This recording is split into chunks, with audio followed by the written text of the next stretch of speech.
Then we can all relax and you can cut out the big stiff section. In between. What kind of movie are we making?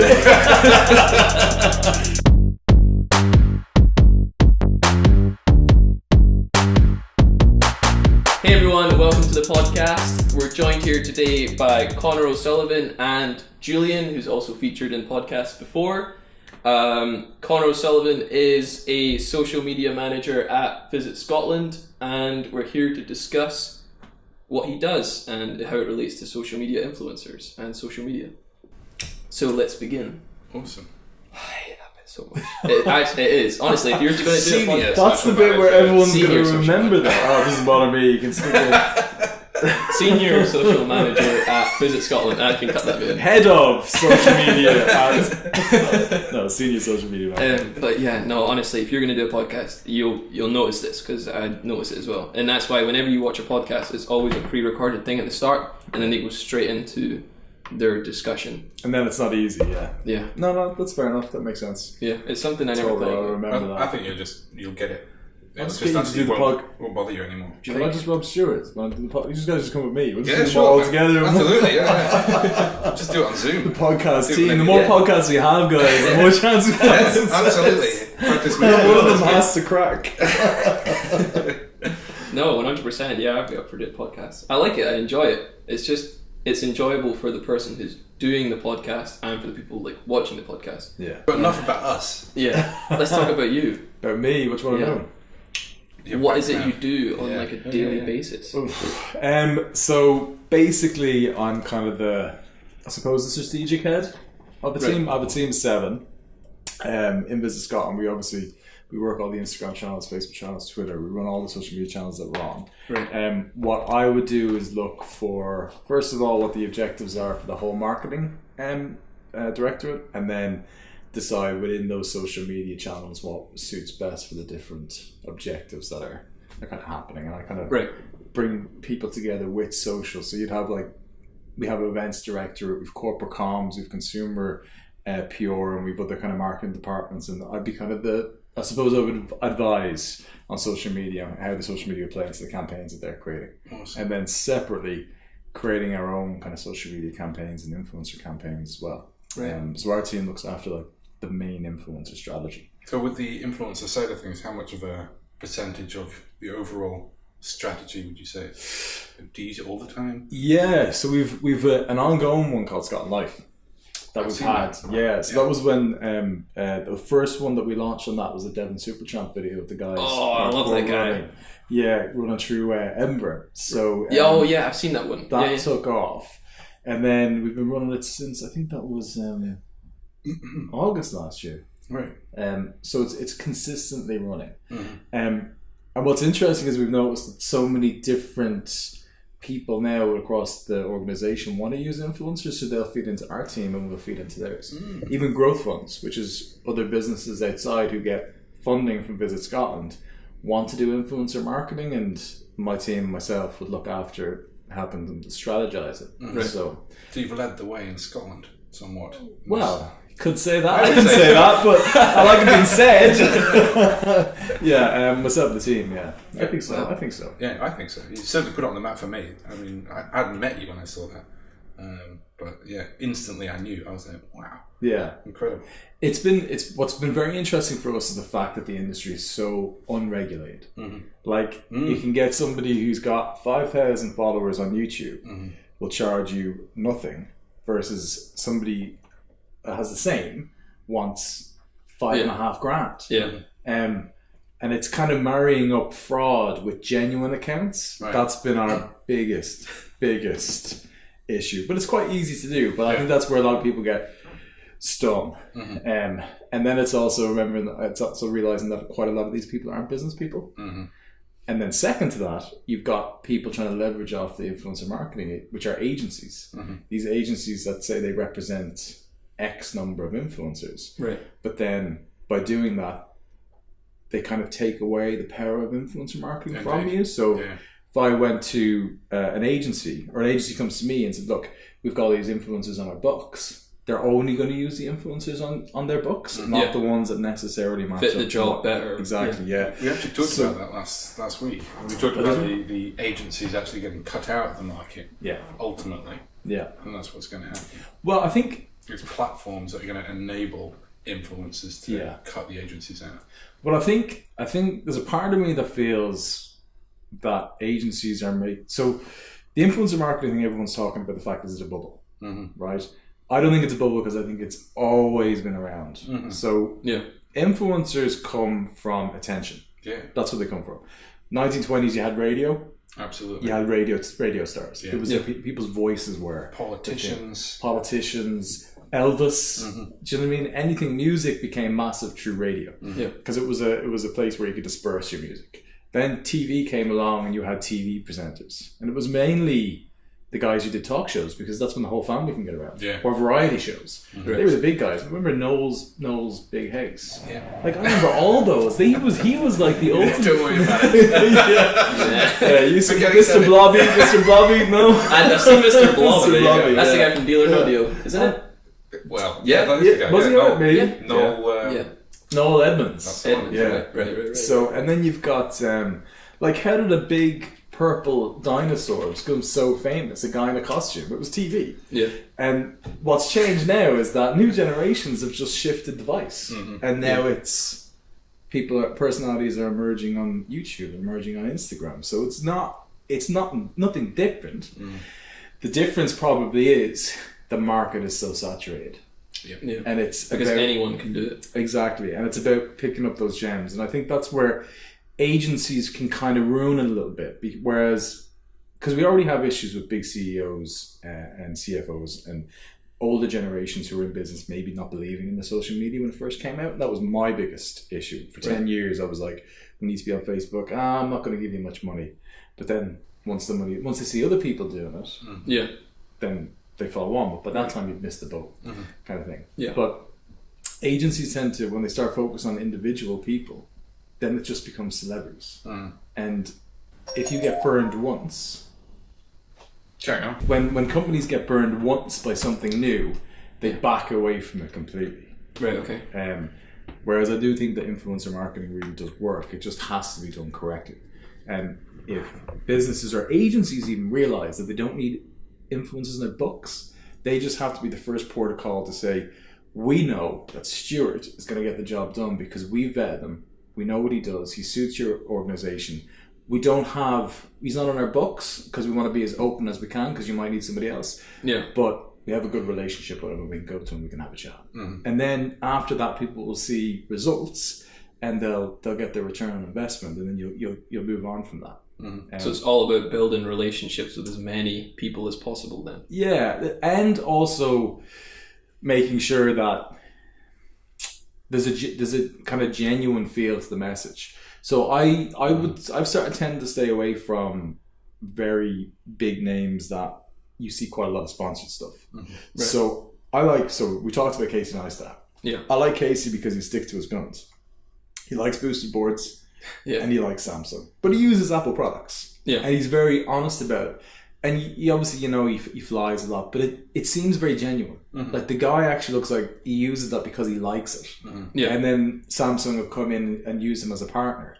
Whereas if I see somebody whose every third post is a different product over and over and over, I'm like, that's because if it doesn't work for me, I don't think it's going to work for the audience that's watching it. Yeah. And that's where you kind of start looking at your engagement rates and things like that, and starting to think to yourself like, is this tangible? Is this guy actually going to come across as genuine? Which is actually a lot more than most agencies would do. I think so. So yeah, you're ahead of the game there. Well, trying to set up an agency. I do think where people struggle is though it's very much going back to old age creative, where Don Draper in Mad Men, he used research, but he wasn't sitting there with Excel spreadsheets. He'd be sitting there in his office thinking, okay, I need to attract women in the household with Fairy Up Liquid. How do I do that? And it was the creative. It was the creative was the variable for success, as Gary Vaynerchuk, I don't know if you've ever heard him say. Yeah, of course. And I think that's like the ultimate, whereas we've shifted so much away from that. It's all about CPCs and on AdWords, and it's less about look, if we just make an incredible ad, people are going to come. Yeah. And it's genuine. And this is what these guys do. They create incredible content that people are just attracted to. Like, these guys weren't just arrived. Zoella didn't arrive at millions of YouTubers. She built that brand from nothing. And that, with no money, is pretty impressive. And I don't think any marketing manager can sit there and say no, because most of us can't do it ourselves. We're in the business. I'm a social media marketeer, but I'm not. I don't think I could ever turn myself into a YouTuber. I'm much better at linking up people and building their brands than I am my own. Right. I think you'd be pretty good. We'll see. See what happens. Never know. But yeah. No, it'd be nice. It'd be nice to have that extra income. But no, I mean, they've dedicated their time. Like, it takes a lot of time, I think. A lot of time and effort. And without any sort of feedback, you have to keep doing it as much as you can. Eventually, you get that feedback from people. Yeah. And what's interesting is I use influencers as benchmarks for how to use social media properly. Because like, influencers know their audience, so that means they create content based on what their audience is looking for, and they engage with their audience constantly. Some brands just think, I just need to be on Facebook, I just need to be on Twitter, I just need to be on Instagram. Whereas actually, there's a ridiculous amount of golden nuggets of people conversing with your brand that you could then turn into a product. Like, I don't know, maybe somebody wants their Tesla to be able to go to the shops. Saw that, loads of people talking about it, we need to stick this into a Tesla. Or maybe they want their fridge to be able to order from Tesco's, which you can do. But it's an example of, I don't think people utilize social full circle, whereas influencers do, and that's why they become so big. That's why they become so massive. I mean, there's a big kind of lesson to be learned there for a lot of brands. Well, I think for me, YouTube's going to undergo a huge transformation soon. I think there's a competitor around the corner, and that's going to be exciting. Do you think? I think since they banned Alex Jones' InfoWars, I think now they've politicized the platform. They're going to end up banning people all over the place, and someone's going to come into the market and say, "Hey guys, come over here." I'm all about platforms and constantly thinking about what's going to happen with the software. And that is what creates the opportunity for the influencers. So I'm really intrigued to see what's going to happen in 2019. Well, a big one for me is Facebook Watch. Right. Because that's exactly what that's supposed to be. Is that Facebook Watch is continuous episodes and broadcast. Oh, right. Yeah, it's the TV thing. Yeah. Right, okay, this is where I think Facebook, because Facebook's biggest problem was you can't monetize on it. Right. Instagrammers can monetize, but you can't really monetize on Facebook. And I think now you're going to find more people putting their content on Facebook Watch because you can put ads in. Can we actually do that yet? Not UK based. Right, okay. So if you have a US based publisher, I believe, I'd have to double check this, but I was talking with a group of guys of the week who are in this area. I can't remember their name, but they were telling me that it's only US based publishers that are actually able to post the content into Watch. Right. And then also be able to advertise. But they had that in the US for I think a year or 6 months before they allowed Europe to push into it. But then the other side of it is, I think with the market at the moment, all you need is a Chinese company to come in. Because there's already a massive Chinese market that a lot of us can't access through Google products like YouTube. Can YouTube go into China yet?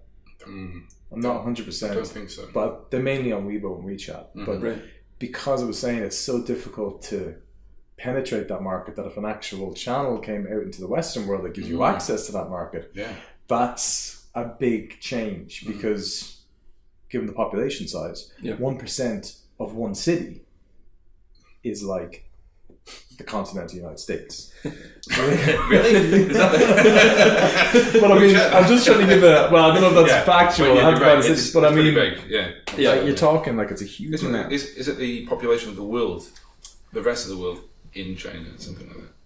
I don't know. Maybe After Scotland, more of an exaggeration.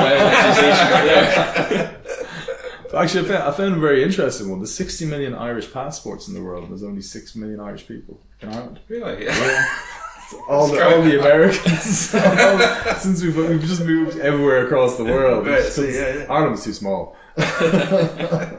See, I was going to ask actually. See, when you're working with influencers, what metrics are you looking for to work with them? Is it the engagement? Because we talk with Brad Hobbs the other day. He's a big Instagrammer. Yeah, he's a big Instagrammer. Yeah. And he's like, because of the algorithm on Instagram, his engagement's suffering a lot more now than it did in the past. And we talked a little bit about that. But he gets like a lot of things from brands and they're like, well, you're not got that high of an engagement, but he's like, the audience is there because he's going by impressions. So he gets like a crazy high amount of impressions. What would you go from there? Are you looking more on the impression side or the engagement side? That's where it depends on what my business objectives are. Right. So, for example, if I was looking at the kind of foodie culture, right, and I was looking at somebody who's big into foodies or different recipes, and I want them to get involved in Scottish food, I would probably look at multiple Instagrammers with high engagement rates because it's a niche market. Right. But if I was looking for awareness, for example, we use Devinsupertramp. Yeah. And Devinsupertramp brought us in 25.5 million organic views on a Facebook post. And that really... he's really insane. He's really good. So that was really good. So we that resonated very much with a London-based audience. Mm. I suppose where caveat it with Hobbs, the issue he has there, and I would be sympathetic to this as somebody who's looking to pull somebody in. If in his particular market, if he's the biggest, his engagement rate's going to fall automatically because reach has dropped. But if your follower rate grows and your reach continues to stay around 5%, your engagement rate automatically reduces because of the size of your community grows. Yeah. So I would caveat that then when looking at his account with how engaged the audience is. Like, what are the comments? What are people saying? So there's no amazing tool or algebraic equation that says you should pick this person. This graph. It's about looking at the whole. Yeah. It's like I would look over, I would say, his last 10 Instagram posts, and I would troll through almost every single comment. Just to see, is there a theme? Are people really on board with them? Yeah. Are the comments bots? Because he had a big... There's a lot of comments that ends up being bots. He got featured, didn't he, on Instagram? At the start, when Instagram first came out, he was talking about how he was one of the spotlights. And caused him issues as well. Yeah, because he got tons of followers that just clicked on him, but then eventually they all sort of dropped away. Yeah. Because obviously he was just a spotlight, so they're like, oh, I'll just follow. But then he decided to change. What does he do again? I've never seen. He's a photographer. Oh yeah, sorry, he's the guy we were talking earlier on. Yeah.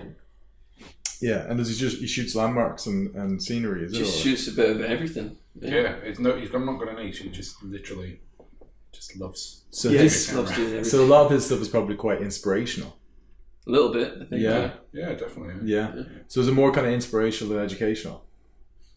I don't think it's as much education. I think it's more. So like when you're talking to put your finger on what he does exactly. Because he works for Huffington Post, New York Times. Oh he's done a lot of educational through writing and articles and stuff like that. And then he do shoots with a celebrity, and it's just well then that's something that I would caveat with that. As much as his Instagram is very, I would turn around and say, okay, so you blog. Okay, I want you to talk about, like, let's say it's send him out and shoot in Scotland, have him shoot areas, but because he's already got quite a lot of photography on his page, I would love for his bio to link back and his stories to link back, and maybe can we do an IGTV shoot where we record him out on his photo shoot. So it's like you end up then making it a much bigger piece that's more interesting. So I always struggle with just paying for one Instagram post. That does not work for me. I like to know what I'm getting. I like to know if it's an Instagram post with information, then there's also stories about your trip that's going to be in Scotland, and then at the end of it there's going to be an IGTV recording of it, so there's a much more rounded out piece of content, and it also kind of highlights you, because Instagrammers are tough, because within a week your post is probably gone from the fold. People forget about stuff so quickly. So I mean, I'm going to have to check on the cameras, guys. That comes down to like the influencers you choose. For me, it's like I love Casey because of the stuff that he likes. I love cinematography, and I'm the same, exactly the same. So, and I'm always wondering what gadgets he's using. I want to run. I don't run, so I watch Casey run. so there's an element vicariously. There's an element of that, but that's the person I would want to reach if I was running an influencer campaign. It's not the kind of, what's the word, passive reader or passive viewer. It's the person that's actually hit the subscribe button. Yeah, that's you don't use influencers. I mean, we used Devinsupertramp for awareness. We did a big piece because they had a massive audience. But you tend not to use influencers for awareness. You tend to use influencers to tap into your actual audience. Right. Like if you're using an influencer, let's say for example, if Jaguar is using an influencer that talks to 18 to 25-year-olds who don't have money. What is the point in that? They can't afford a Jag. So whereas if they're tapping into, let's say, an influencer who could be Joe Rogan, for example, I think he's a decent spread audience, or it could be, I don't know, somebody who talks about luxury experiences because they actually want to hear about them. And even if they've only got 1,000 followers, that's because there's not a huge amount of people can afford to go to the Giraffe Hotel or can afford a Jag. So yeah, you pay him for that, and you're tapping into that audience. So yeah, I think there's a big difference between awareness and targeted. I think influencer marketing is very much targeted, and should be. That's the way you should go about it. I think it's more bang for your buck. Definitely. Yeah. Tell us a bit about your background. What about your story? How you got into it? Yeah. Why are you interested in it? Actually, I probably got into influencer marketing a while back, about 10 years ago, randomly. So I worked for a company called Oxendales, which was the Irish version of JD Williams. Basically, it sold women's clothing through catalogs, but they were also online. And I was doing my degree at the time, so I was on sales. And I was doing my degree at night. What did you do for your degree? Business management. Cool. So while I was there, kind of the social media thing was kind of buzzing. I kind of rocked into my boss's office. Said, "Look, I'd love to set up the social media channels." Had a chat. Said, "Absolutely no problem." So we had two customer bases. We had the kind of 45 to 60-year-olds, and then we had kind of younger Simply Be market was the name of the catalog. So that was more 18 to 35-year-old, younger, curvier women. Right. So Facebook was the first thing I was on. I kind of dabbled on Twitter, but Facebook was where I cut my teeth. Then we kind of moved on to Instagram when that came out because we realized that the younger females were very much involved in that. Yeah. But where it really kicked off was they created a fashion show every year called the Simply Be Curvy competition, which is for younger women. And what they did was they would put it in the catalogue, and then people would send their application by post with headshots to then be chosen by judges to then come to a fashion show, and from the employees that were there, including customers that were invited, they would either win, and if they won, they became the face for the catalogue for next year. Right. And my mind just went, we have no need for any of this to be on paper. I said, could all be online. This would all be online. Yeah. And I said, this is like my opportunity to use YouTube. I was waiting for YouTube content. Nice. Yeah. So we pitched it anyway, the first year, and I said, look, can we use Facebook to start getting this out to get applications in? We went from 500 the year we were using Post to 5,000 applications on Facebook. Nice. So we brought that in. We didn't do much on YouTube at that point, but like senior management very much saw the value of it. And then the year afterwards, and maybe a couple of years down the road, we pitched to have it on YouTube. I said, could we document this from the very beginning to the end? Yeah. And they gave us budget to it. We worked with a production company, and that's when we brought in well-known makeup artist, a well-known fashion guru, and Ireland's one of Ireland's top models, Celia Holman Lee, who owns her own agency, and it ended up just taking off on YouTube. YouTube, it didn't get a huge amount of views, but TV3, a local TV station, took it up, and they ended up giving it 15-20 minute slots every Friday about the updates of what was happening in the competition. And that was from the people who we brought in to represent. So that came from the amplification from Celia's accounts, and from who Celia knew in the TV industry, from the people who followed the makeup artists and the hairdressers. I can't for the life of me remember because it was so long ago, but that was kind of my moment when I went. The power of influence and network. Essentially, it's a mass. So powerful. It's something that you've talked about the last couple of weeks. So would you say that is that the fundamental reason why social influencer marketing works so well? I think it's because initially people believe they're just genuine. There was no money behind them. Yeah. I mean, you could argue that was basic PR back then, by the way, as well. But it was just the fact that they had social channels that made them to be, to made the whole thing much bigger than it actually could ever, and it didn't cost us anything. Yeah. Do you know, kind of way that was the big push. There's like it was advantageous for them to be involved as well as us, and our brand and their brand mixing together made for a much larger concentrated audience.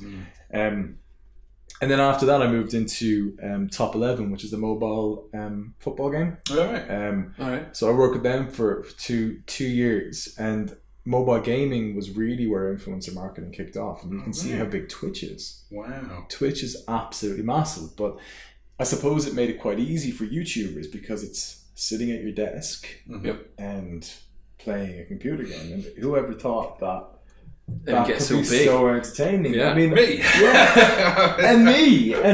So it was fantastic, and I think it was interesting as well because at that point you were getting into times during gaming where you had large RPGs, Grand Theft Auto and the likes, and they were kind of hiding Easter eggs inside all these games. So people would YouTube or people would Google how do I pass this level or how do I, and it's a guy on YouTube showing you how to get past that level, and that's when it kind of, I think that even amplified it even more.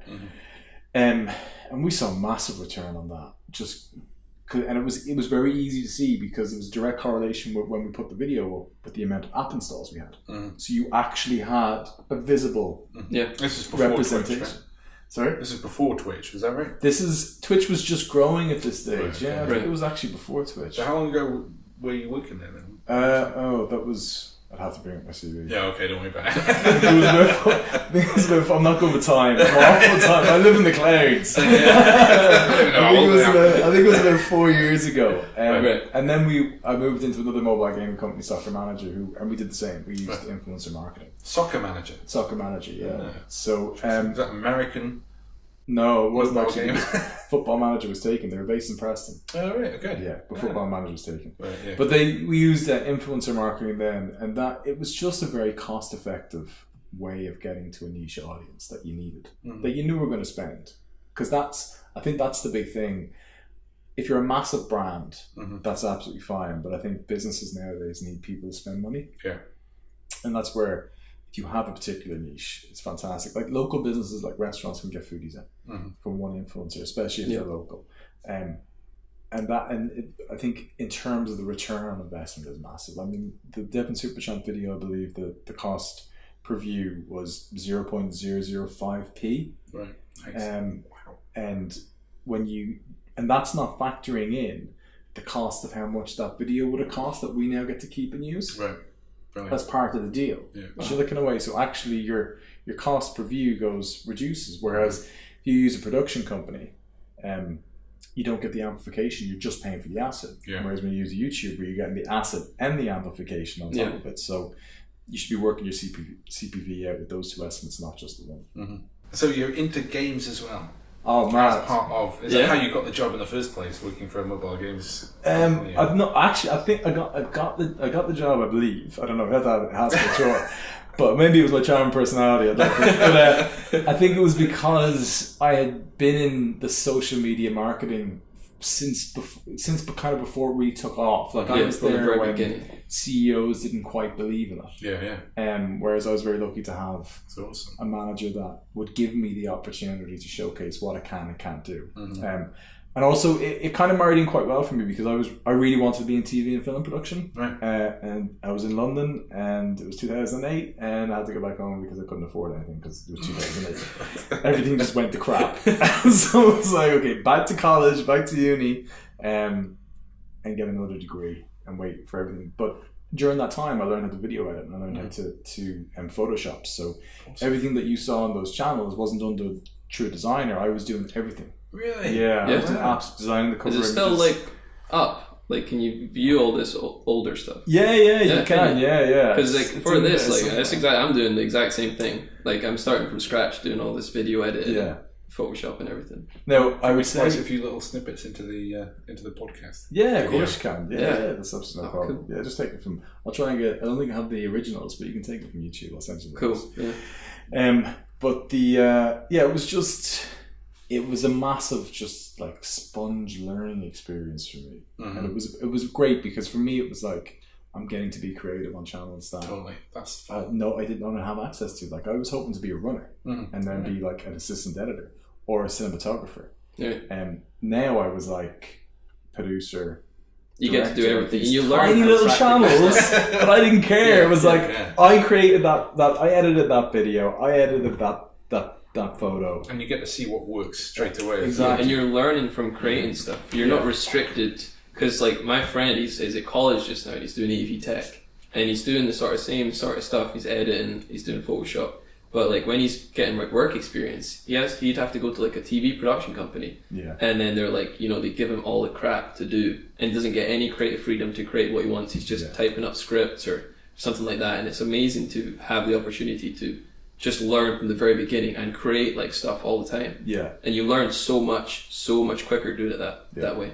I think because we were talking about that earlier on. I think creatives need their own projects. Like I certainly do. My mind just goes berserk if I don't have something else that I'm working on that I like. Same here. Absolutely. And I think we were talking about earlier on, when you get into a team and you have business objectives for another business and you're creative and you're like, you love coming up with ideas. Don't get me wrong. I love coming up with ideas, but they'll always be, it's never quite the same. You'll always have to tweak it and change it and do whatever. And especially when you're an agency, there's clients and they'll want to tweak and change, and that's absolutely fine. But if you can get with a group of people who are like-minded and just like bosh out your own thing, I think that really, really helps for learning. Especially at the very start. Like if anybody's listening to this is young who wants to do it, I'd be like, just get on Reddit, get on whatever it is, find a group of people and just do shit, break shit, just get done. That's the best way to do it. To the woods. The woods I love. Can I swear in this podcast? Yeah. Oh, nice. Just keep it like few and far between, so we can keep it like non-explicit. Of course. Sorry, I get pretty passionate, and that's fantastic. No, it's totally okay, because we had a really interesting chat with Cinzia about this on YouTube, because obviously you'll know like a lot about like demonetization on YouTube. And we were talking about that, and we were talking about negative sponsorships, which is a new thing. And mental health. And demonetization. It was just so many interesting things. But together. Demonetization, they're not picking up as much on the swearing. They're picking up on the sort of like mental health topics, the anorexic topics, the body dysmorphia topics, politics. And even if it's like Cinzia was talking like a positive journey through anorexia, but because it had the term anorexia, it was demonetized, even though it was helping people with it. It still got demonetized and it got flagged, and I think like that's crazy in comparison to like if you do a video where you swear a lot, that's not going to get demonetized.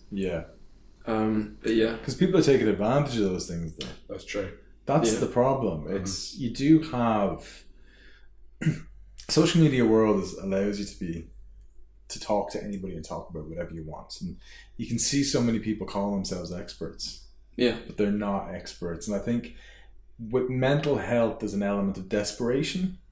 I think when people suffer from mental health, they know they suffer from mental health, and there's an element of I want to be fixed, I want to get better. And sometimes when someone has the right tone of voice and the right message at the right time, but are actually full of it, can still capture a lot of people. Absolutely. And pull them in and take them for all their money. Like I mean, we see it all the time with this. All happened with losing weight. Do you remember all those pills that they said will burn fat off you? We found this new fruit in the Amazon that we've synthesized, and then you'll look like this guy if you take one of these tablets a day. Nothing's changed. So. But so I mean, it's an algorithm at the end of the day. For example, with YouTube. So is it that there's a particular instance where they go, okay, someone in the mental health, or someone's created a video that's taken advantage of someone in regards to mental health, and let's say it was anorexia, for example, and they've gone, okay, anorexia is a keyword that we're going to look out for, and then we automatically demonetize all videos with it. And if they want to appeal it, is that it? Is that as simple as it is, or? No, I think this is where we're talking about influencers and not that whole area is not regulated. But where I think what should happen is national mental health services and bodies should engage with these people and say, actually, here are 10 people that we do believe are saying the right thing. So can we make sure that they're allowed to? Yeah, and anybody else, anybody else who wants to talk about mental health goes through the regulatory body that represents the professionals. Brilliant. Don't have to be a professional. I mean, we can talk about mental health. It's personal opinion. We're not looking to flog anything. We're not looking to insult anybody. We're just looking to talk about the topic. That's a tough one. Like, how do you stop that from being flagged? Just hard to regulate anything like that. Yeah, but that's a simple solution. I like that. I think that's what happens now. Right. Okay. It is actually happening. Well, no, I mean in terms of in life, like you're not going to see a professional if they're not licensed. Licensed, you'd be surprised. But I'll come on to that. I think because there's so much fake news, something needs to be said. Look, you have all these people, but these are our trusted suppliers of information. We agree with what they say. We agree with their morals. And then there's a certain element of, if somebody turns or somebody ends up going the wrong way, that they're just axed. But YouTube, the platforms have to be involved in that. Because the platforms have to be like, you signed this document. If you actually will shut down your channel, if you twist this, and that can get a bit complicated. I mean, this is a massively wide discussion. I think there's no one answer, but I think that's a start. So essentially, licensing. They're actually licensing to talk about it. Yeah, somebody who's trustworthy to talk about it. It's dangerous, though, isn't it? So going back to the licensing, so have you heard about the Better Help news that was on a few days ago? Philip DeFranco is a massive supporter of Better Help. Yeah, and someone did a piece on it, and that I'm not sure, I haven't read the piece, so I can't quote this. We might want to check it. But basically saying that they had a disclaimer saying that, well, it's not our fault if the person you're dealing with on BetterHelp is not a licensed practitioner. And so that had this massive backlash online. It's probably still going on right now because I only saw that the other day. So the CEO has come forward and said, actually, we do vet, and we're not making that clear enough. We do a lot of vetting. Yeah. But then I still ponder the question: the system for licensing a practitioner, how good is it? I don't know. Yeah.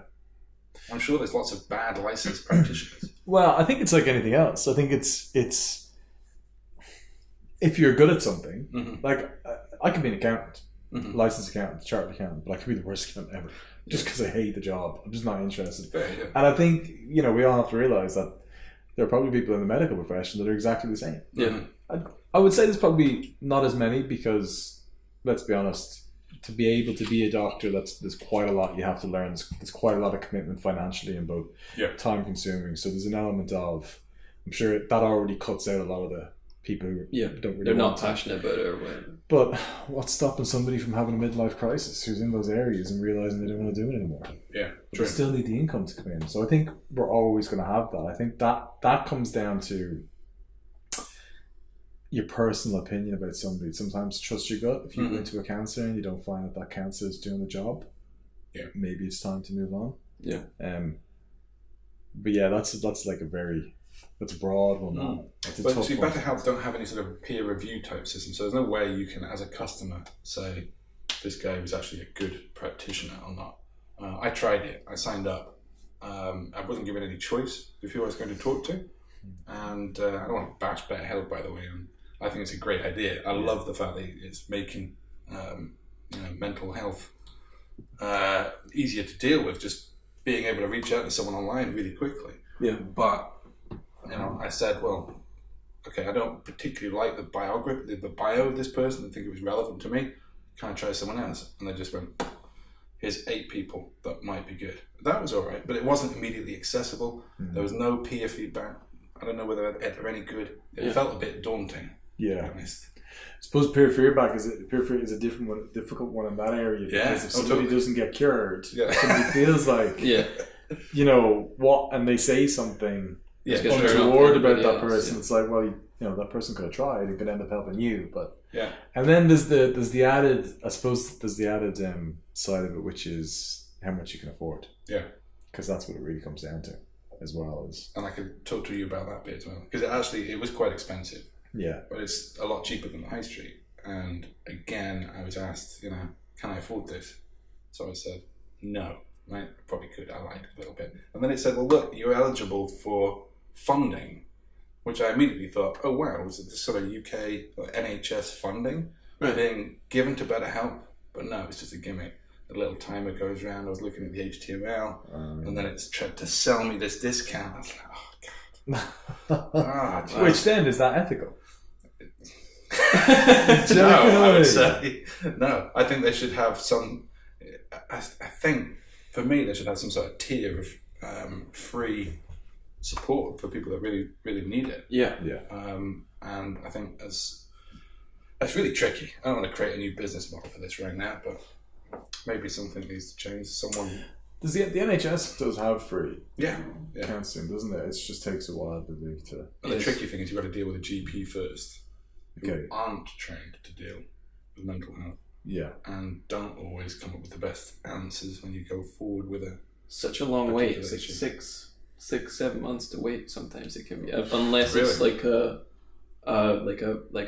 important, like an emergency that they deem, like, and then they're like really soon. Mm-hmm. But I think you can be waiting quite a long time depending on what it is. Mm-hmm. But, Like, is there no kind of forums for like buddy systems? Like, I suppose like the Samaritans. That's what I was thinking as well. I think that's really a last resort, isn't it? But I'm wondering, would that work as a first step as well? Like, I think that would be a I'm beautiful waiting model. 6 months, Yeah. but like I need to talk to somebody. I don't Mhm. care if they're not a professional. Mhm. I just want to chat with somebody who doesn't know me.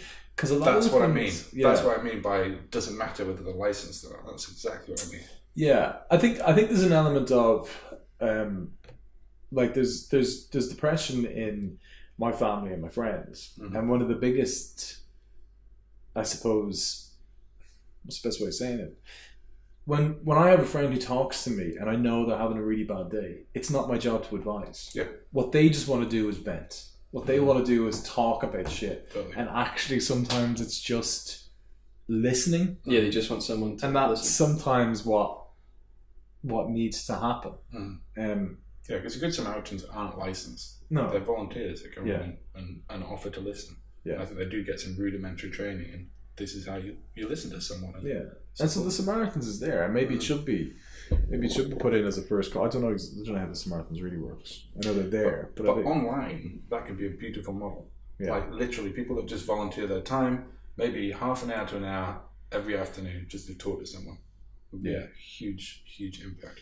or chat. I mean, even like, I hate to say it, but like the Tinder of wanting to have, like, I feel suicidal, I want to talk to somebody, and there's somebody there to actually meet you, and who can assess the situation from another side and say, actually, I need to call the police, I need to, or call an ambulance, or I need to get this person somewhere where they need help, or it's a case of, okay, this person's having a really, really bad day. There is an app for that. Oh, is there? Yeah. There is, yeah. I can't remember what it's called, but there is literally an app for that, and varying smaller levels of, needing to talk to someone. But it's not face to face. It's not voice. It's chat. It's type. But it is like a Tinder type of.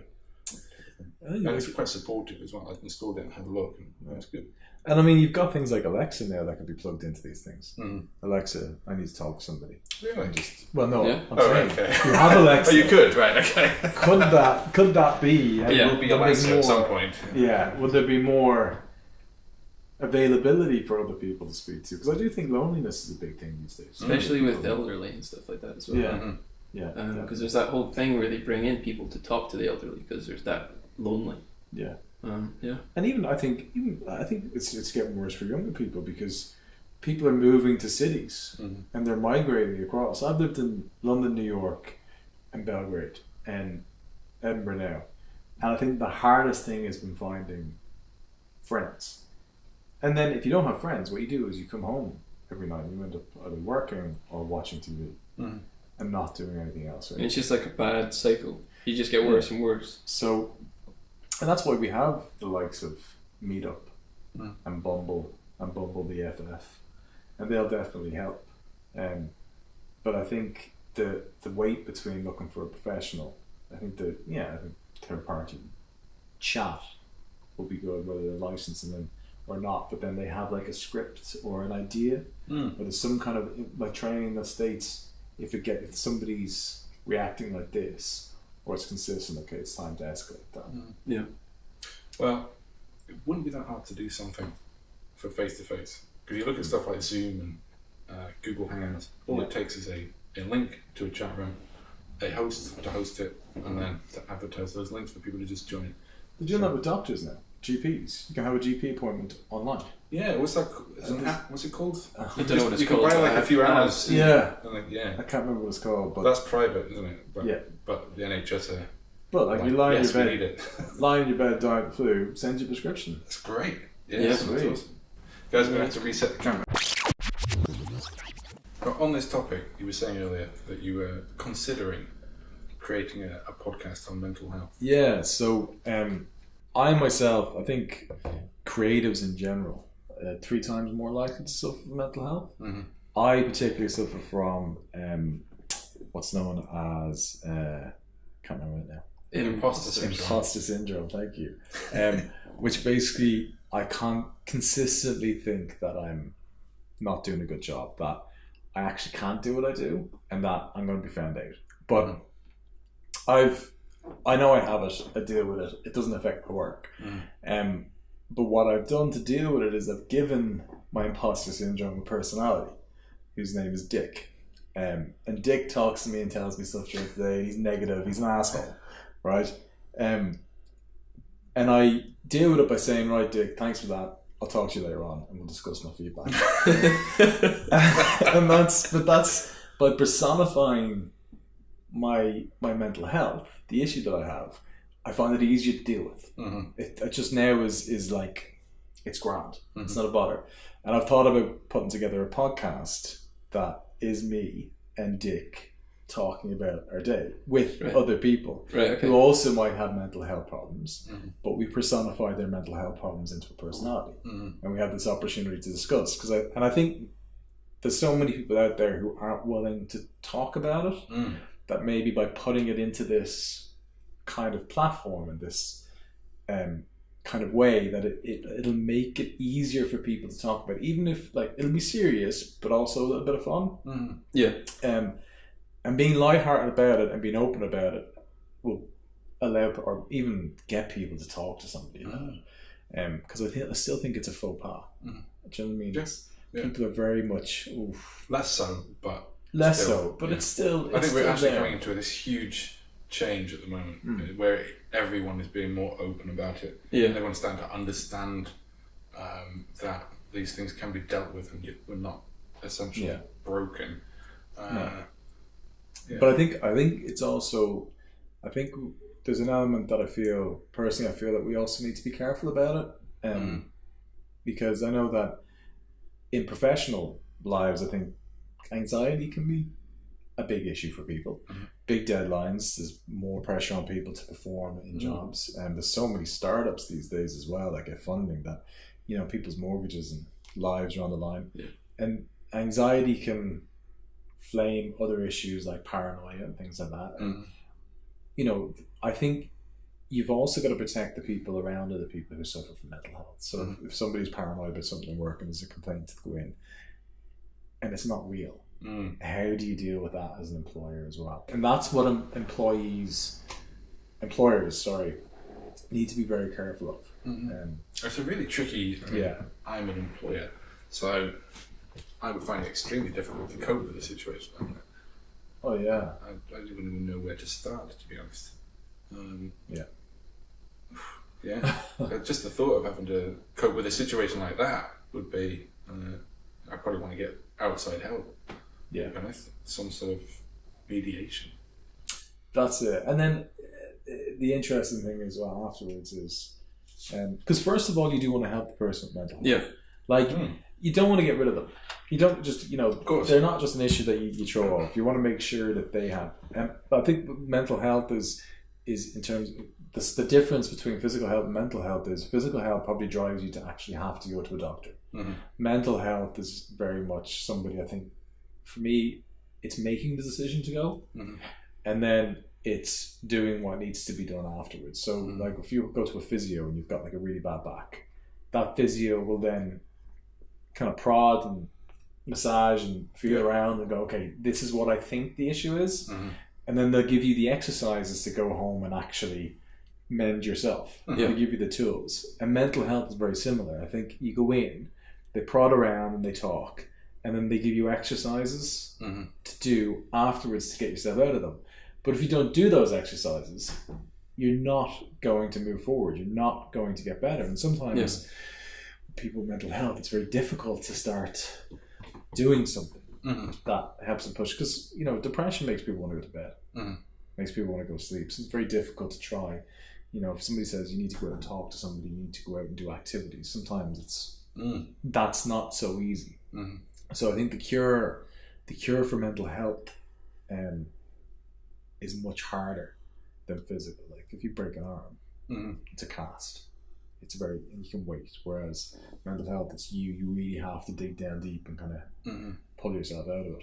You might like I don't know if this what everybody's like, but you might like second guess yourself with mental health. You might be like, oh, it might not be that bad. Whereas that's like true, physically, you're like, my back's sore. I can't bend down to pick something up because my back's sore, so I need to get this sorted. Whereas mental health, you might try and find some way to deal with it, or you might be like, oh, maybe it's not as bad as I think it is. And you just try and keep going, but then it just gets worse. Well, that's it, and you don't notice it getting worse. It's just slowly, you think gradually. You're the same, Like for me, before I was told that this is what the imposter syndrome was, what I had, I was becoming more anxious on a regular basis, but I didn't notice it. I just thought, I'm always anxious. No big deal. I've got deadlines to hit. I've got to do this. And then Dick's voice got louder and louder and louder.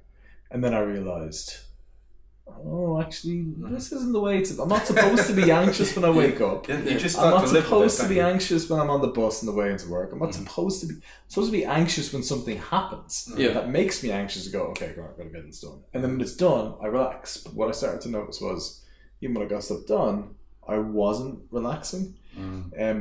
And that would have happened over time. But it's that point when you realise it and you're like, okay, I need to talk to somebody.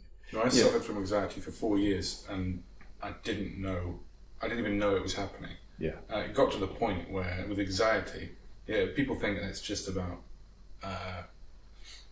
feeling nervous. But it gets to a point like I would be drinking a bottle and I would be completely paranoid that I'm about to drop this on the floor. And I would just be like, oh God, I have to put it down. On the bus, you just get, you need to get out, something bad's going to happen, I need to get off the bus. Or you're sitting at your desk typing and you think, your head just starts thinking bad things are going to happen all the time. Like an asteroid's going to hit, I'm going to die, now I'm going to have a heart attack, now it's just constant. And then you start going like this. Takes over your life. That's as bad as that's when it really gets intense. And my family suffers from it. My mum suffers from it really badly. So I lived for 4 years before I actually read on the internet, this is what it is. And suddenly I was like, whoa, I can deal with this. There's ways of coping with it if I was aware that it existed. It was my partner that picked it up. My ex-partner, when she realised that my personality was changing, that wasn't as extrovert as I usually was. I wasn't as chatty as I would usually be. And that's when we kind of just went, we need to sort something out here. And ever since then, like I used to have a fear of flying. That's totally gone. I never even thought that was part of the anxiety or part of the syndrome. Imposter syndrome. It's just a lot of stuff just kind of... So you tied the anxiety to your imposter syndrome? Was it related? Right. Okay. So I think the anxiety was there, but it was focused around work, which caused the imposter syndrome. Right. Okay. And then that led into other areas. We are just computers, aren't we? Just like the program goes wrong slightly, and then things start malfunctioning. That's it. And sometimes you just have to force yourself. Like that is it. Sometimes you have, like as I said, this is where, and I was always like, I never wanted to say anything to anybody because I'd always be worried that people would think I couldn't do my job. But same. You know, when I look back at my successes and my CV and what I've done to date, actually, the imposter syndrome has just been another challenge that I've had to deal with while I'm getting those campaigns out and while I'm running them. And now that I've personified him, Dick, it's much easier to deal with Dick on a regular basis. Like when you call it imposter syndrome, it feels like you've got something. Whereas when I call him Dick, it's like, shut up, Dick. Do you know what I mean? Like, I just like be like, just calm down for a second, pal. Do something else. Yeah. I don't know if that will work for everybody, but that's when we were talking about the podcast earlier. That's the idea. It's like to empower people to fight back at their mental health by their personality. Do it. I'll try. Next week. Yeah, no, it sounds really good. I like the idea. Yeah. So we'll see how it goes. Guys, we could talk all day. I'm actually really loving this. I could really go on for ages, but we're past 3 o'clock. Right. So I need to wind up. The last thing we're going to ask is about favourite social influences. Yeah. Do you have a favourite social influencer? Oh yeah, Casey. So Casey Neistat is probably my first one. I just like the guy's graft. I like what he's done. I like the fact that he absolutely never stops. So he started off with the vlog, and he challenged himself to that vlog. And then as the vlog went on, he then had Beam. Yeah, and then he's now got 368. And then he's got 368. He's constantly trying to do something different, which is what I like. And I think he's genuine enough. I do think he's a showman. I think he's very good. I think he's got a great personality. Yeah. But I do think he's genuine. I really like that content. And then the guys at Devinsupertramp I love, because that is just a group of lads that were like, well, if you want to make an action movie, why don't we just do it ourselves? Yeah. And they did it.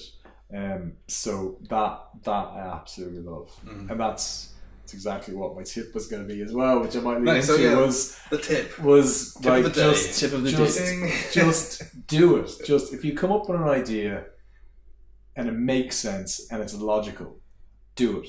If you're looking at data all the time, you will never make anything different. You will never break the glass ceiling. You'll always just say, well, that piece of content worked, let's do something similar.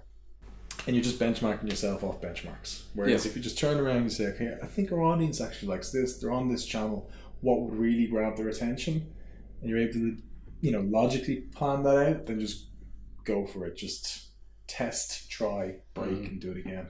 And do it quick as well. Do it quick. Don't wait too long thinking about what could go wrong. Just try and do it. Just have a go. Yeah. And sometimes don't necessarily worry about quality. It doesn't always have to be like, when I'm working with a brand, the brand has to be, when I'm working with Visit Scotland, I want it perfect because the collection's in my head. But if I'm doing my own projects, like one of these podcasts, like you were saying, I'm gonna mess up, but at least I got to do it, and I'll learn more from my failures than I ever will reading somebody else's failures. Yeah, definitely. Or if you ever want to test run. Yeah. I'll be Dick if you want to. Not with his voice though, I need to pitch it down a bit. Definitely. You got the voice for Dick. Yeah, thanks. A good thing or not. Right, do you want me to wrap it up here? I think so, yeah. I hate this bit as well. Wrap it up. Thanks for watching, everyone. We're going to have to end it here because we ran out of time, but I just want to say thanks to my guests. Thanks, Julian, for being here again, and thank you, Conor. It was really great to have you here, and I love talking to you. Yeah, you guys too. Brilliant.